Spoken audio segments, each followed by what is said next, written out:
Funding for Firing Line is provided by this station and by other public television stations.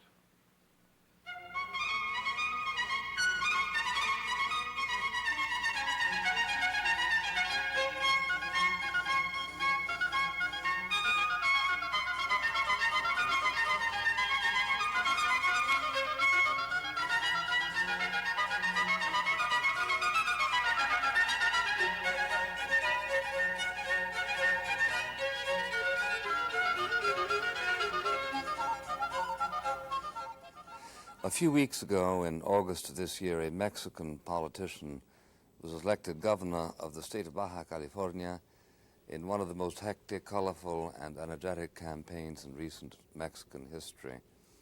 He replaced the candidate of the reigning political party in Mexico, the Partido Revolucionario Institucional, when its designated candidate died of, they say, old age. Roberto de la Madrid will never die of old age, but he acknowledges as a Mexican citizen born in California and schooled in both countries that one cannot be an entirely successful governor of Baja California without being, in a sense, a successful emissary to the United States, because much of the difficulties in Baja California, and indeed in much of Mexico, are fashioned here in the United States. Most conspicuously, the problem of the illegal aliens. Less visibly, the inflation and unemployment in Mexico, the incredible rate of population growth, and most recently, the catastrophic consequences of the sharp drop in tourism. Governor de la Madrid was born in 1922, has a background as a banker, as an employee of the Chamber of Commerce, as a businessman associated with Pemex Petroleum. Early on, he interested himself in politics, actively assisting the campaign of President Adolfo López Mateos in 1958.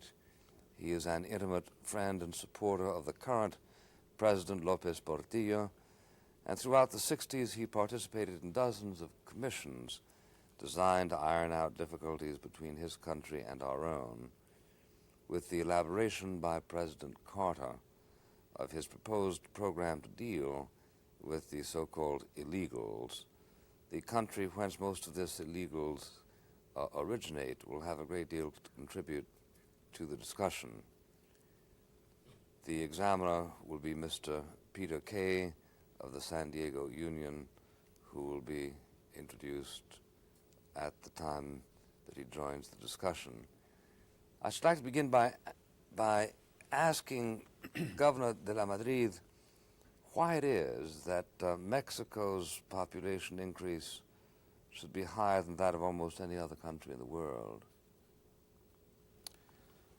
I believe it's due to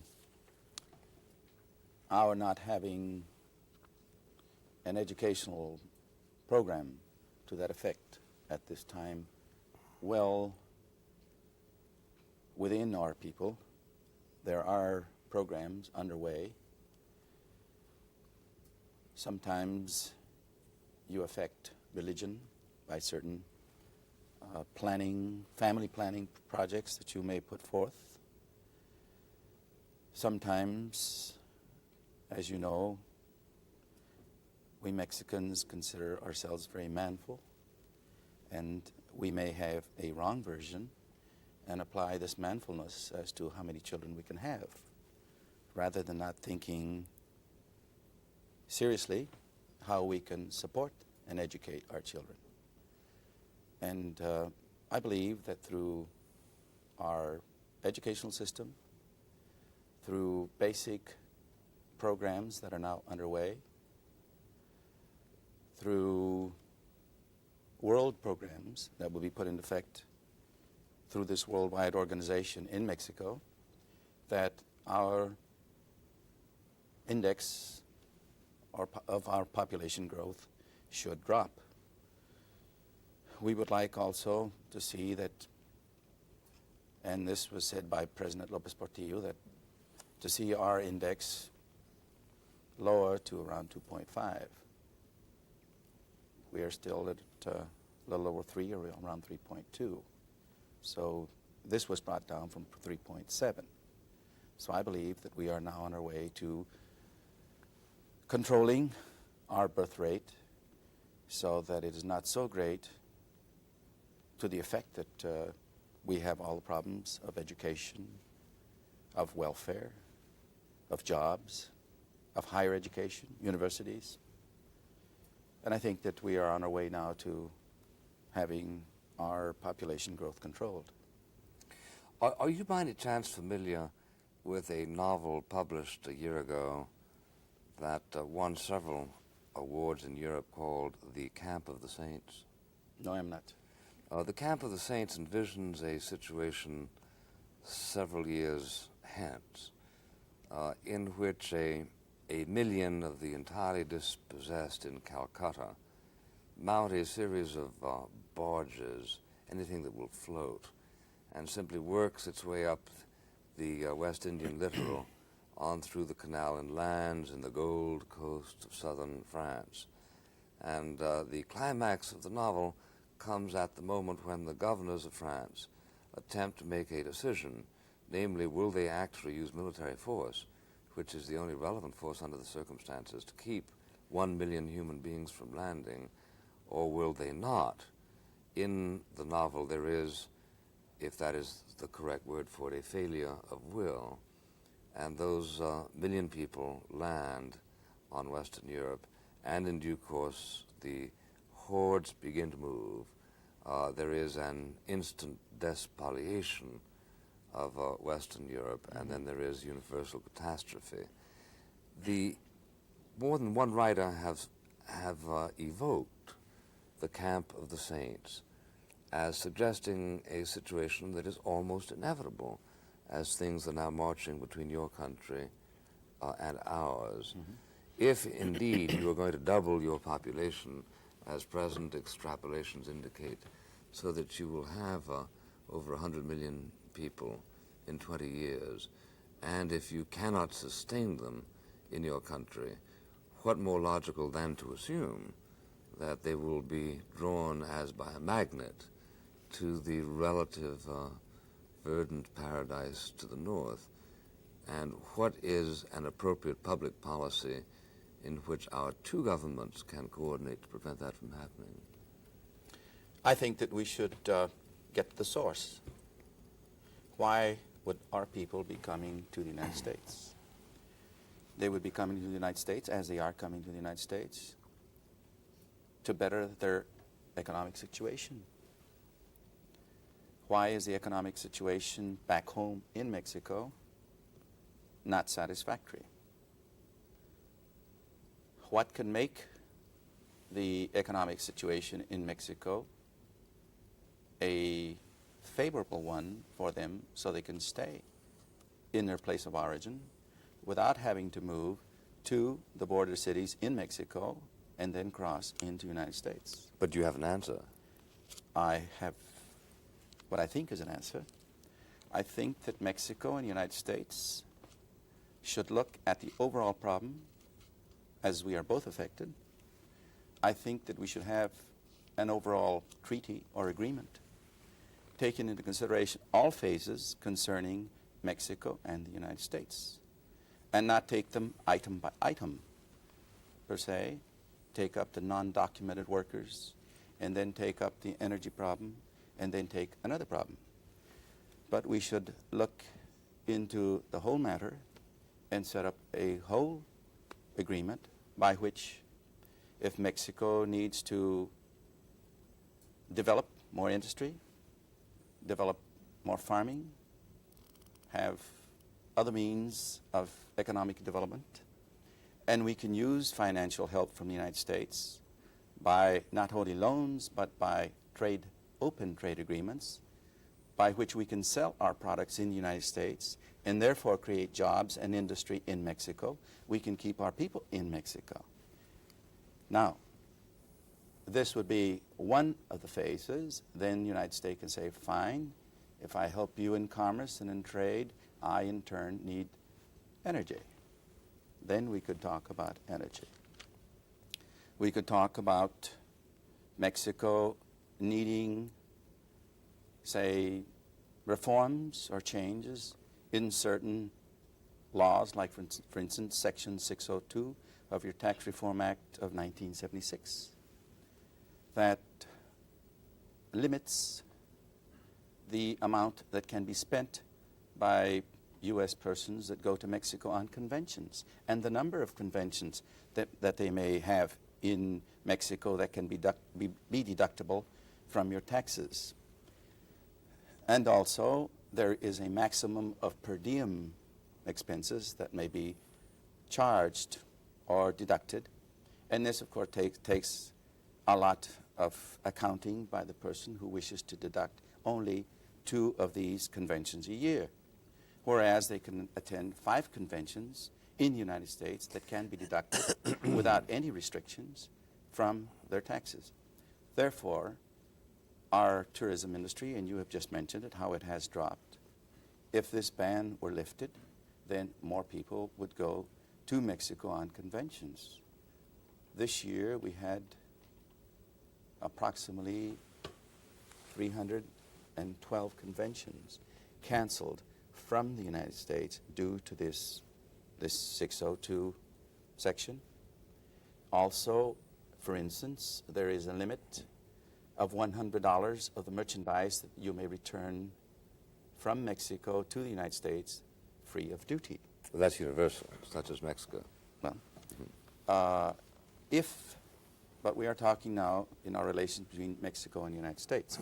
I'm including this on an overall consideration. If this $100 limit could be raised substantially, that would, of course, also stimulate economy in our country, more jobs. By the same token, we'd have more tourists, we'd have more people at home working on tourist services. I think that the world nowadays is becoming smaller and smaller. I believe that there's no question about it, we are neighbors. I think we should see our problems as neighbors. I think we should live as neighbors. We should respect each other as neighbors. And as neighbors do, if you need a cup of salt, you go around the back fence and ask for a cup of salt.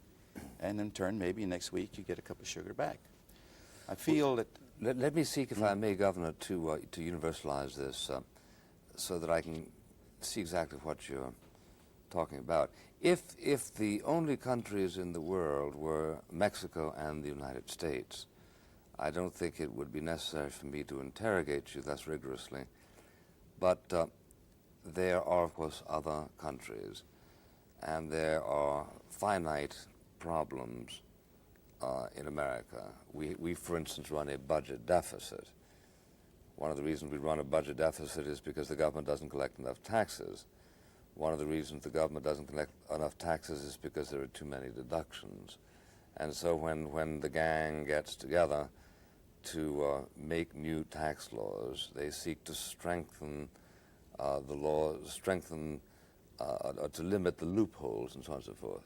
Now, Mexico is an entirely incidental victim of that 602.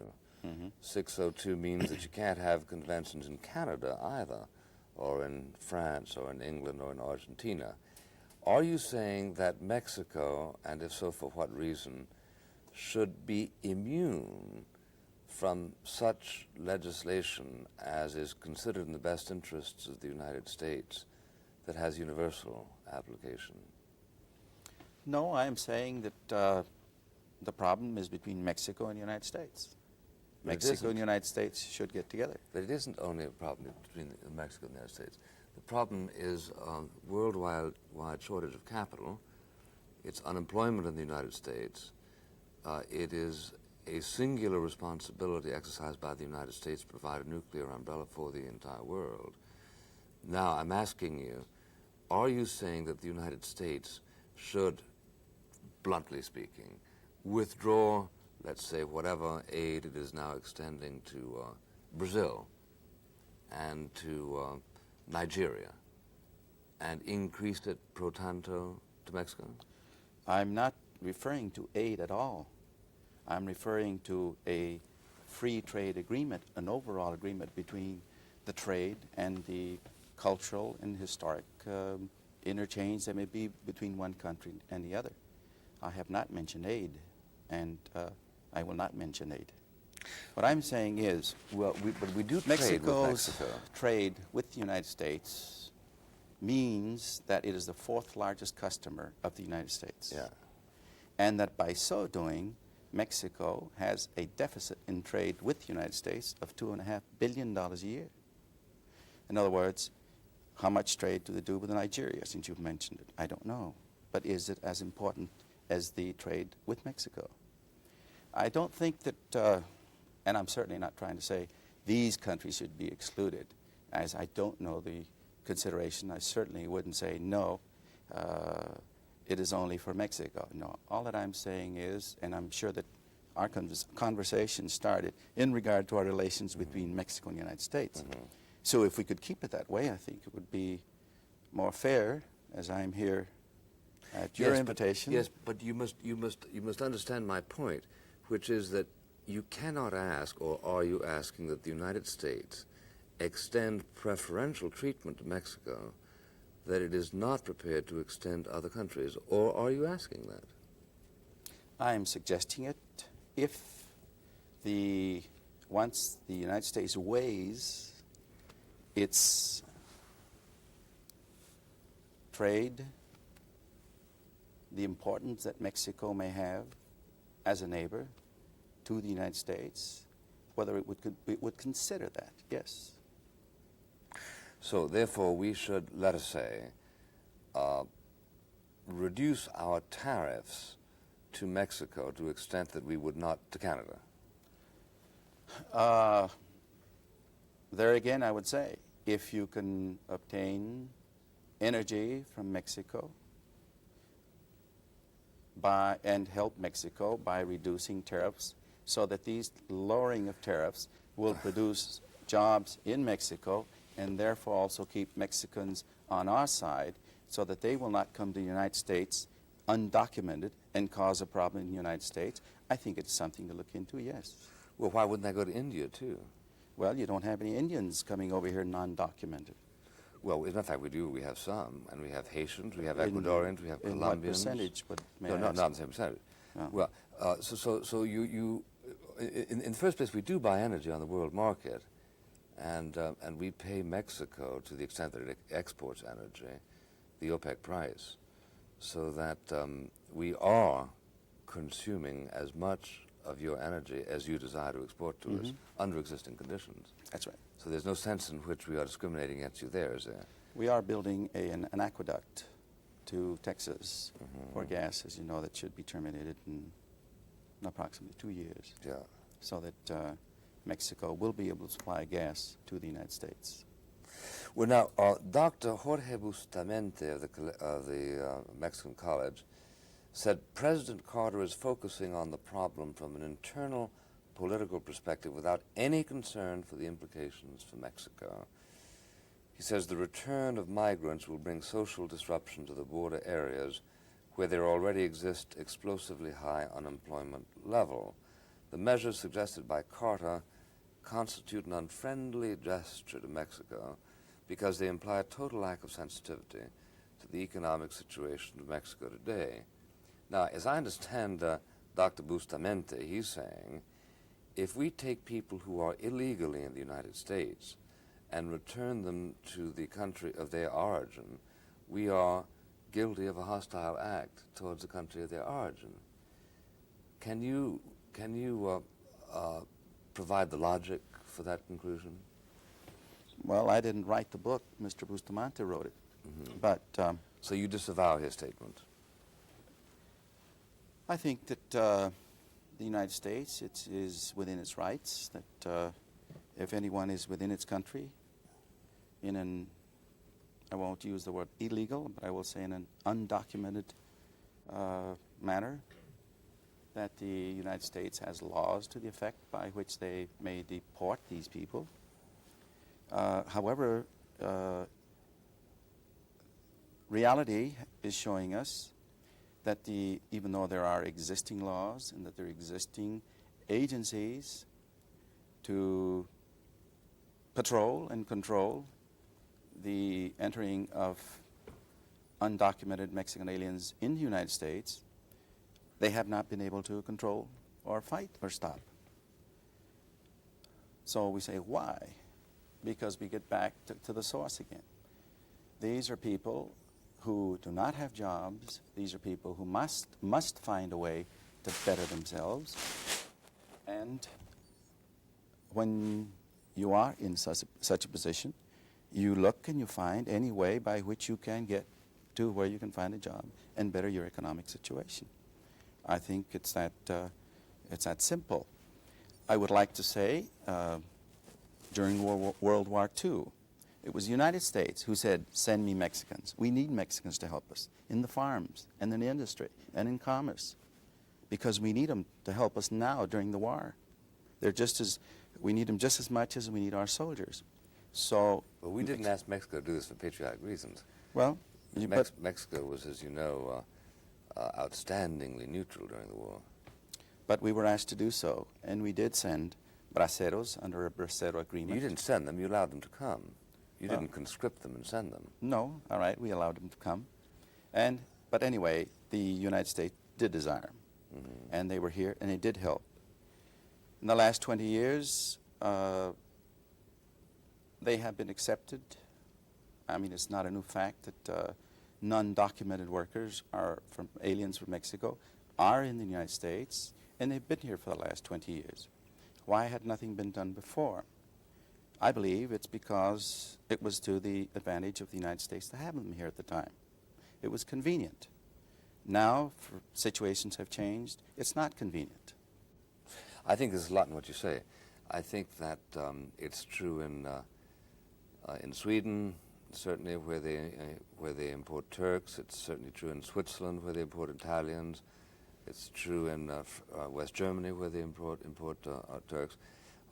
When one wants cheap labor and an abundance of it, and there's a shortage of it at home, one simply opens the doors and allows people to come in and sort of winks at it. Sure. And there's no question that we permitted this to happen. But mostly we were talking about the so-called bracero class, which came for one season and then returned to Mexico. Now, the interesting change in the habits of the last 10 years is that more and more of the people who come tend to stay in the United States. Now, let me ask you this. Do you accept, as a Mexican, the responsibility of the state of Mexico to make a home for your own citizens? Certainly, any Mexican of any state who, say, would return to Baja California, which in most cases they return through Tijuana, receives these Mexicans as they are returning to their country. There's no barriers. Any Mexican can migrate and go to and from any state he wishes to and live any place he wishes to in Mexico. Yeah, under the circumstances, you do not, or do you, hold it as the responsibility of any other nation in the world to act as a sanctuary for, so to speak, surplus Mexicans, do you? I think that the Mexicans that return to Mexico are our problem. But also the Mexicans who were born in Mexico, your problem? Certainly. Well, what would be your... In other words, those Mexicans that have migrated to the United States, documented or not, when they return to Mexico, they immediately become our problems and have the same rights as any and all residents and citizens of Mexico. Well, we know that illegal immigration from Mexico has risen 1,000% in the last 14 years. Would your government be sympathetic or not sympathetic to attempts to physically obstruct that movement by building some sort of a wall along our common frontier? Certainly not. Why not? If you accept the responsibility of providing a home for your own citizens. As I just said a while ago, any and all Mexicans have the right to return to Mexico at any time. No. I'm not disputing their right to return to Mexico at any time. I'm disputing their right to come to the United States without an American visa. Well, that's the problem of the United States. You're the one that should try Well, and keep that's them. why I say. In other words, if that's why I we had it the other way around, where people from the United States were coming into Mexico, it would be up to us to see that these U.S. citizens did not come into Mexico without the necessary No, documents. It would I'm be not our talking about. responsibility. I'm not talking about Mexicans financing this war. I'm simply asking what would Mexican opinion be if such a wall were constructed. We would leave that up to the conscience of the people of the United States. Well, Do they want a wall between Mexico and they the want United to do. States? They want to do something about illegal immigration, because it is a problem that, by everybody's reckoning, is getting out of hand. We're talking about 8, 10, 12 million people, whereas only 400,000 people are legally admitted every year. A lot of figures have been thrown around in regard to that. I really don't think anybody really knows. I was reading a report the other day by Wayne Cornelius from MIT. He says that they're only here from 4 to 6 months. He says a certain class of majority, them. you know. He says the average are here for average, 2.5 years of the certain group that Cornelius studied. But And Cornelius also said that 3.6 million of them were probably working in the United States right now illegally. That's a little less than 8 or 10. That's right. So, and, and it's a little more than a third of our unemployed. There again, there's also another program that we could look into, which I think may be interesting for us to do that, and that is the assembly plant concept, where we can set up and expand our assembly plants along the border so that these assembly plants will give jobs to these people, our people coming from the interior to the border, give them jobs there so that the raw materials that have had certain machine work done on them on factories in the United States may be sent to these assembly plants and then have the hand labor applied by Mexican laborers sent back to the United States so that the United States may then finish the product and ship it to the world market. Why not just build the plant inside Mexico? There is a plan by which you can build the plant, we'll say back-to-back, the U.S. plant on the U.S. side along the border, the Mexican assembly plant with its back, or right next to it, on the Mexican side. Then call that as a sort of a free zone where the raw materials from the United States could come into the U.S. plant and then just taken right out the back door, you might say, to the Mexican plant, finished there, brought back to the United States, and then shipped to the world market. It is the taking advantage of this cheap, good labor from Mexico that keeps a lot of the U.S. products in the world market, as I'm sure you know. And that, of course, also keeps jobs in factories in the United States rather than taking jobs away from people in the United States. This is why I say I think that if the United States and Mexico looked at it in an overall position by taking into consideration all of these things that we're talking about and come up with an agreement, I think that there would be really no problem. Well, but I'm trying to understand what the specifications of this agreement would be. You happen to have in Mexico laws that make it impossible for Americans to own more than 50% of a business operating inside Mexico. No, there are some that you're going to have 100% if the commission that regulates that considers it so. For instance? You could have a type of business or a type of industry that has very high technical complications in it that can be considered by Mexico that it is of utmost importance for the country to have that industry in Mexico. And you can have 100%. How many of those are there? There may be at this time maybe 8 or 10. Mm-hmm. However, I will say this, also under a program by which over a period of time you would work back to a lesser percentage. Mm-hmm. Well, what has been the inflow of American capital into Mexico during the last few years compared to, say, 20 or 30 years ago? Do you have the figures? I don't have the figures. However, I do know that the flow has been less. Mm-hmm. That's bad, isn't it? Yes, it is. And is it bad? Is it less because of political restrictions placed on economic activity? ownership and so on, regulation, unions? I believe that it's not just a matter of Mexico. I think it's a matter of world economics. I don't think that the world now, or that the United States, or that Mexico is in a financial bind. But look, Just to its own situation, but rather to a world economic situation. If American factories are anxious to use relatively inexpensive Mexican labor in Texas and in Arizona and in California, wouldn't it be a lot more economical to move those factories south of the border and use the inexpensive labor right there?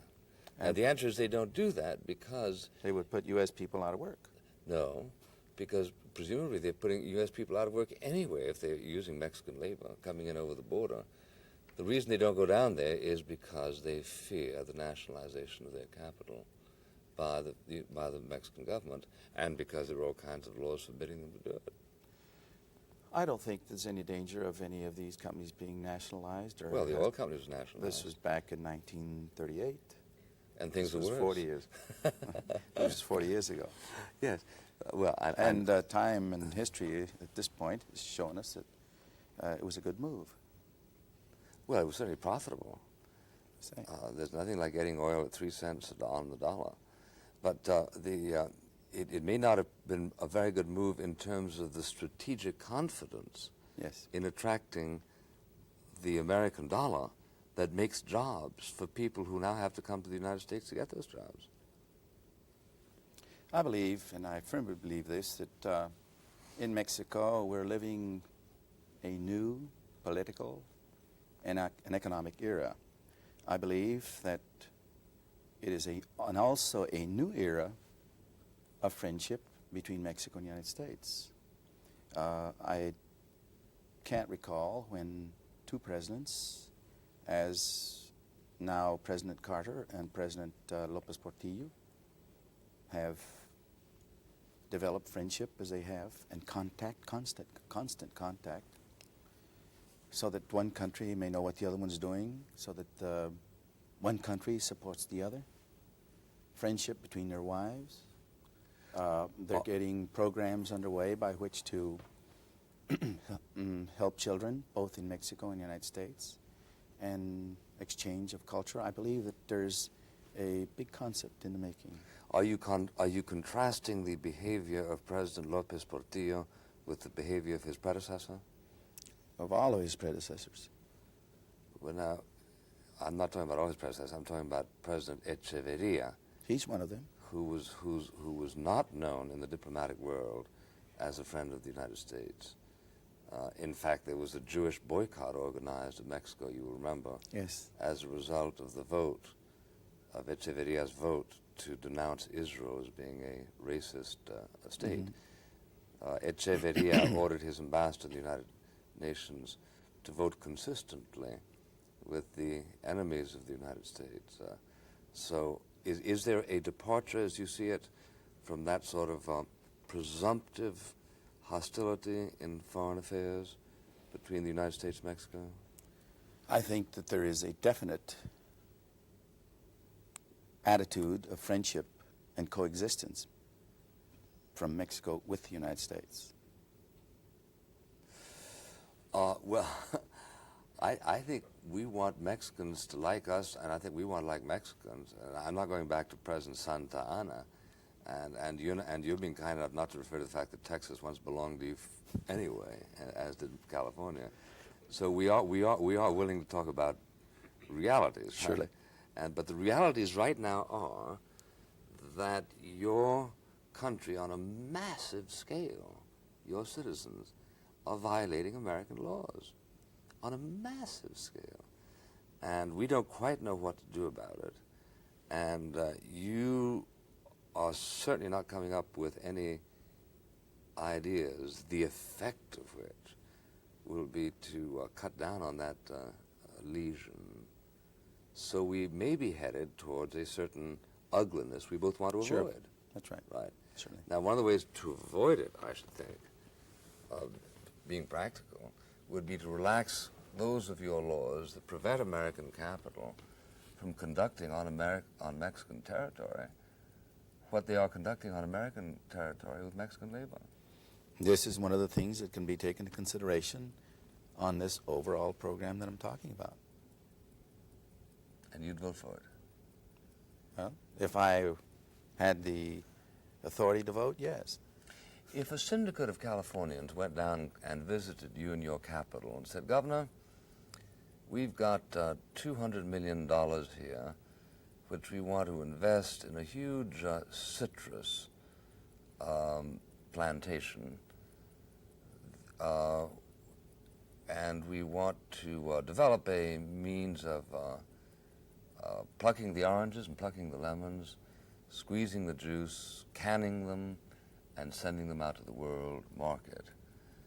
But since these are 200 million American dollars, not 200 million Mexican dollars, we want to own the plant, and we want to manage it, paying all local taxes and, of course, hiring Mexican labor. What would you say? Well, I would first say let's make a study and see if it's convenient for you to put here a citrus plant. Well, that's my problem. My 200 million. Mm-hmm. If I blow the $200 million, you don't have to feel sorry. But you would probably blame Mexico for it. Would I really? Well, sure. If you didn't make a go of it, of course. This is what we don't want. I don't really blame you if you turned on some bad weather for me or something. No, I may say, well, it might not be the business you're supposed to get into, but you could develop, say, hotels, motels, tourism services. There are legal vehicles and laws by which you can own 100% of these through the sort of a trust agreement. Of course, it's only for a maximum of 30 years. Is your investment such that you can recuperate within 30 years and amortize within 30 years? If not, then don't put in 200 million. Put in 50, or whatever it is that you can attain back during that period. But you know, if I were if I were governor of California, and you would have come to me representing a Mexican syndicate and said, I want to invest $200 million in California, I'd say, well, we got a bunch of jerky laws that you got to make sure that you don't toxify people in the streets and whatsoever. But beyond that, it's your $200 million. You can blow it any way you want. Well, there is this difference. Certainly you own 100% of it. There is this difference. Yeah. The law is not a Baja California law. It is a federal law. It's federal law, yeah. Yes. So it is a federal law, the one that regulates the investment and promotes the investment of foreigners in Mexico, not a state law. And have you proposed a modification of that law in the course of your career? No. I belong to the Senate, and I did not propose one, as I believe that the existing laws do give the necessary guarantees to foreign investors, whether it be from the United States or not. Proof of that we are having investors, excuse me, from France, from Germany, from Japan, and very important investments. Thank you, Governor. Mr. Peter Kaye is Associate Editor of the San Diego Union. He was formerly its principal political writer. He's a Californian, a graduate of Pomona College, who's had extensive experience in politics and in journalism, and won an Emmy Award for his coverage of the Watergate affair in 1973. Mr. Kaye.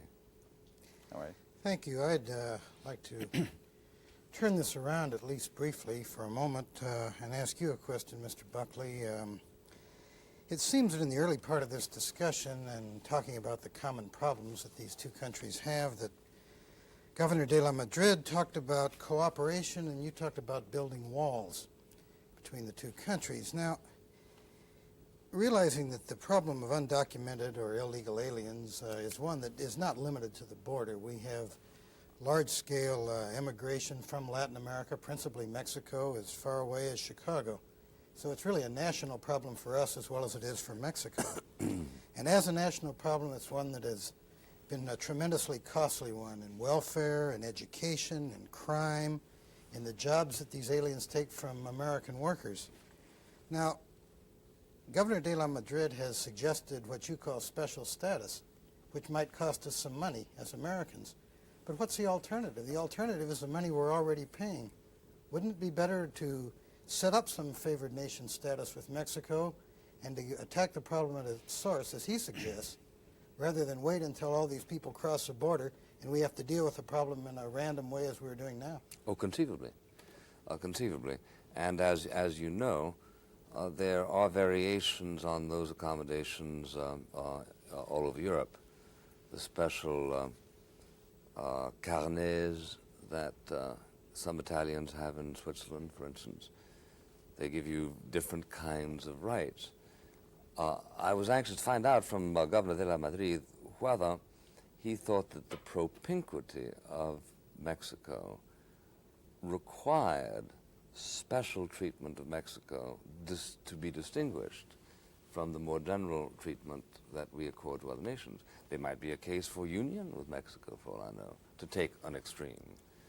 So I'm not excluding this.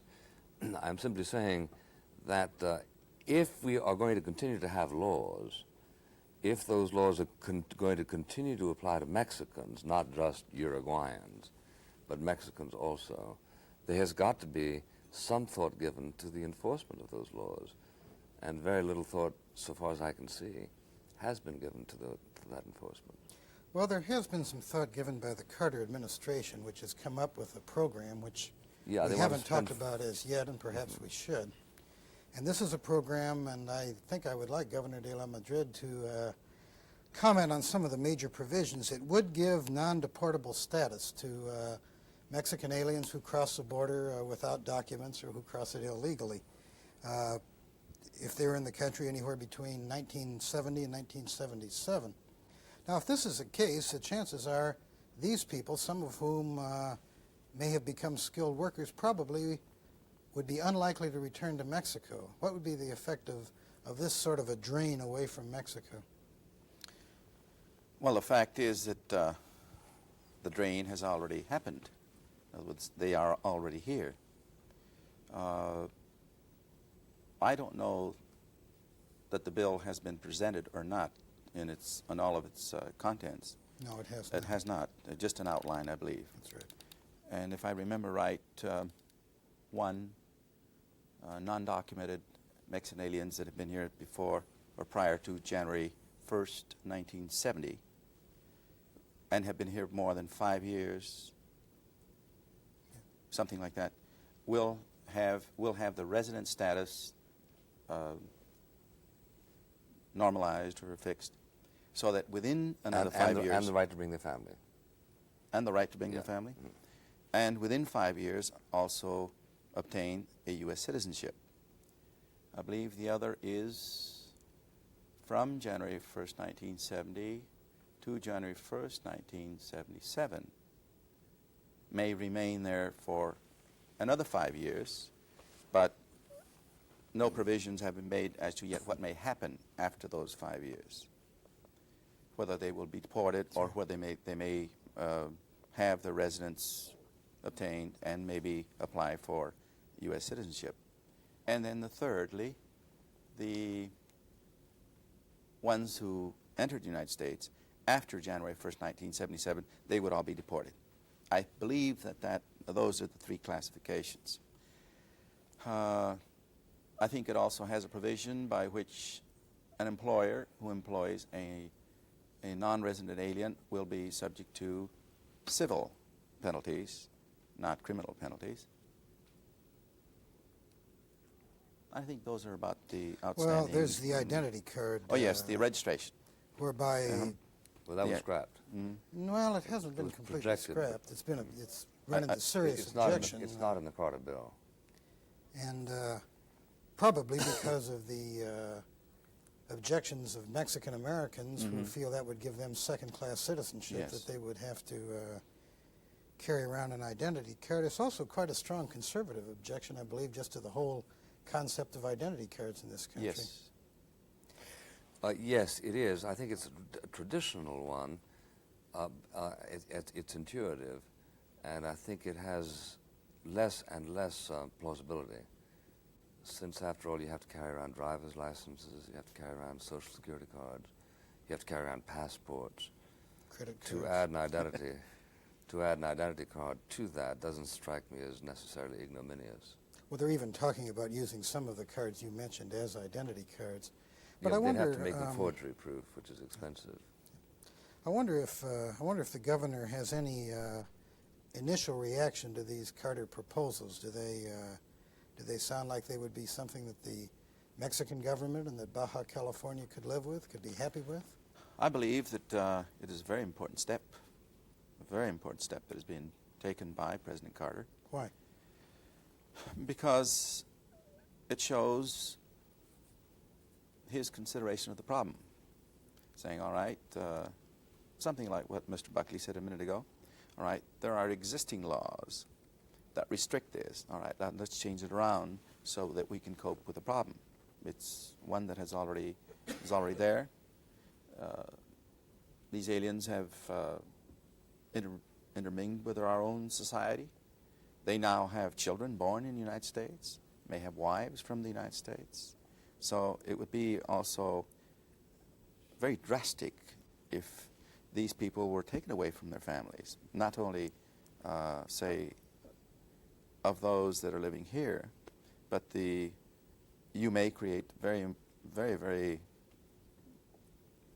delicate situations to these children, and maybe grown-ups also, if they are taken out, and who knows, they may have to go on welfare. So Well, that would be another problem.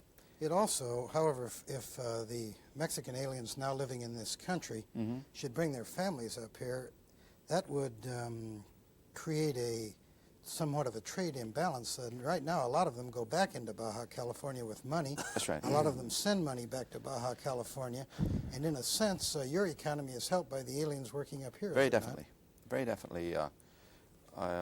I would say that a very good percentage of the documented aliens that are in the Southern California area go at least once a week to the Baja California area and do buy merchandise and do visit their parents and do spend money in their area. Yes, by all means.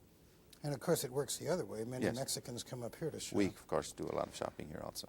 Well, I was also wondering, what would think, both of you, if we just lifted the immigration laws, just did away with them and let people cross the border and made it an open border, much as we have the one with Canada? What would we do with 200 million U.S. people in Mexico? I They would don't all think they'd all- migrate down to Mexico. Well, not all at once, I don't think. Does anyone have a serious answer to what was supposed to be a serious question? Well, here's an answer. The capitalization per job in America is about $37,000. The capitalization per job in Mexico is about $7,000. That which accounts for America's wealth is the capitalization per job. If one were to dilute it by 33%, the lingering economic effect, or the eventual economic effect of that dilution, would be to plunge the United States back to a poverty level that John Steinbeck wrote about when he wrote The Grapes of Wrath. Well, I think that may be plunging us to jump to conclusions of monumental proportions, too.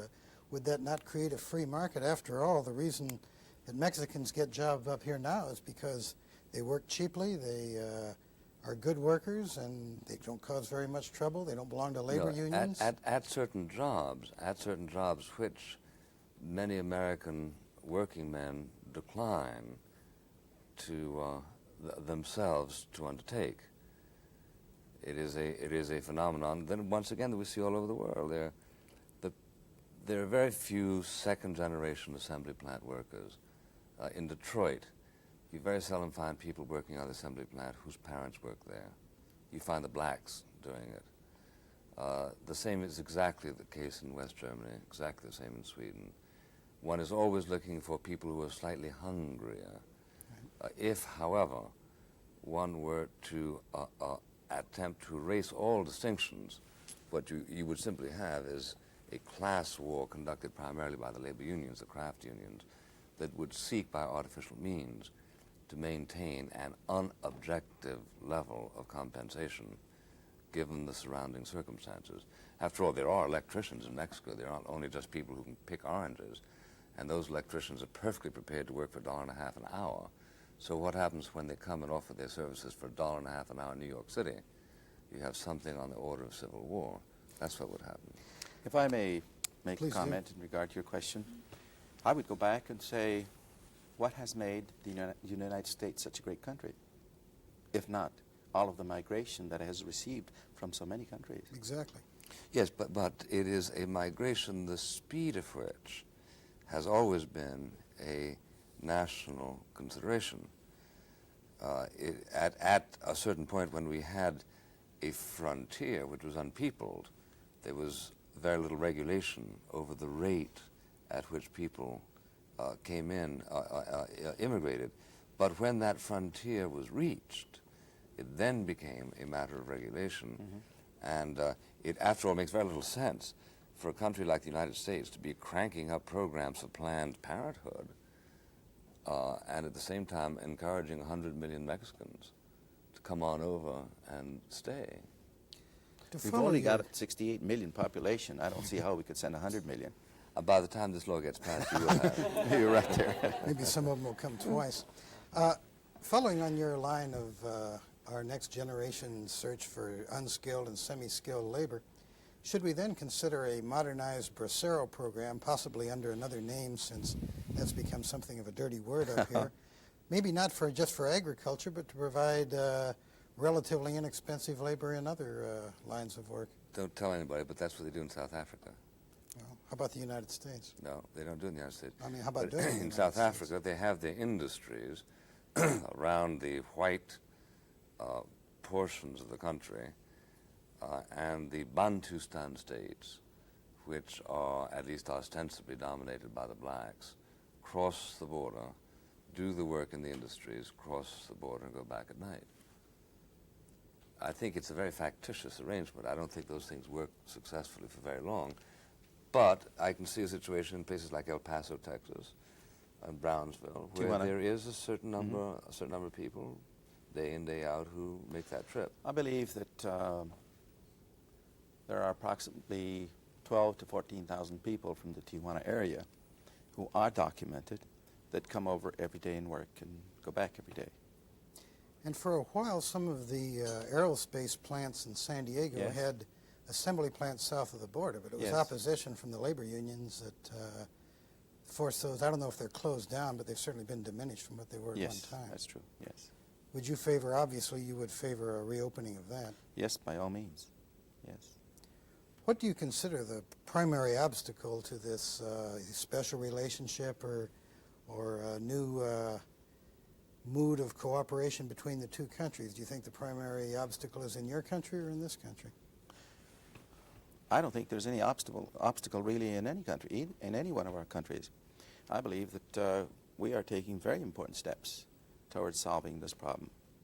I think that we're going to arrive, hopefully, to what I've mentioned is an overall agreement that will take into consideration all of these problems between both of our countries. One And that will attract American capital to Mexico? Certainly. When I say all, it has to be an overall. Well, it can't be one-sided because then it isn't fair or just, and then it won't come about. To attract American capital, you've got to have attractive conditions. Otherwise, it will go elsewhere. We're ready to listen. You didn't give me much of a go with my orange juice plant. You passed the buck to Mexico City. I think another thing that concerns many Americans, particularly those of us who live near Mexico, has been, at least until recently, the attitude of the Mexican government. We've been concerned about what we think has been a flirtation with third world or even the communist nations on the part of your national government. We've been concerned about crime in Mexico. I know your tourism industry, your Baja California highway has not prospered for those reasons, either real or perceived. And I really haven't seen anything to allay those fears. I think it was the day before yesterday, we had a meeting here in San Diego with the Fronteras group, mostly to discuss urban development on both sides and possibly plans that we have for the Baja California government. Amongst other things, I mentioned that once I'm in office, I'm going to put to consideration of the Assembly, State Assembly, the passing of a law that will create the, I guess you could call it, a sort of a defender of the tourist, who will also be a prosecutor. He will defend the tourists who are in trouble, no charge. That will be his job. And he will also prosecute anyone who abuses or who acts unlawfully towards a tourist. We think that a lot of accidents that happen, and according to our laws, they are incarcerated, and we have already been able to obtain through the Attorney General's office that they no longer be incarcerated if it's a matter where an amount must be covered. In other words, if there is damage against the property, then only a bail or the amount be deposited, so they can no longer be kept held, but be left free to go. This same type of a defender will have a representative at the Federal District Attorney's office, also to defend any and all tourists that would happen to hit there for federal offenses, excluding drug traffic and things like that. And you don't obviously want to see a return to the rigid enforcement of border crossing, the Operation Intercept, the various measures of the United States government to cut down on drug traffic from Certainly Mexico. Not. Certainly not. And in return, what can we expect from Mexico? As I was saying, like for instance, this, I believe on the drug traffic. On the drug traffic, there it's a very curious thing. The United States and Mexico get together, and then the United States tells us a couple of years back, your laws are not strict enough. We make them stricter, and then we hear from the United States, you're putting all of our U.S. citizens that visit your country in jail because they're breaking laws related to drug traffic. So there again, I think we've got to get together and see just exactly what is it that we really want. Thank you very much, Governor de la Madrid Welcome. from Baja California, and thank you, Mr. Kaye, and thank you all.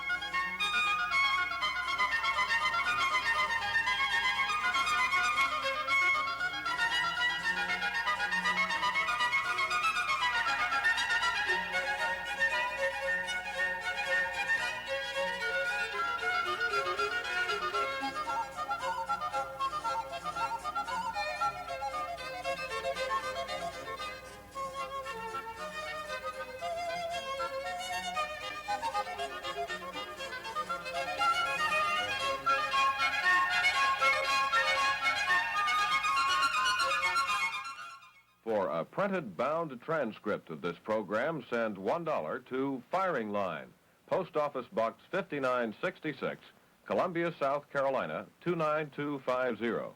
That's Firing Line, Post Office Box 5966, Columbia, South Carolina 29250. This program was produced by SICA, which is solely responsible for its content.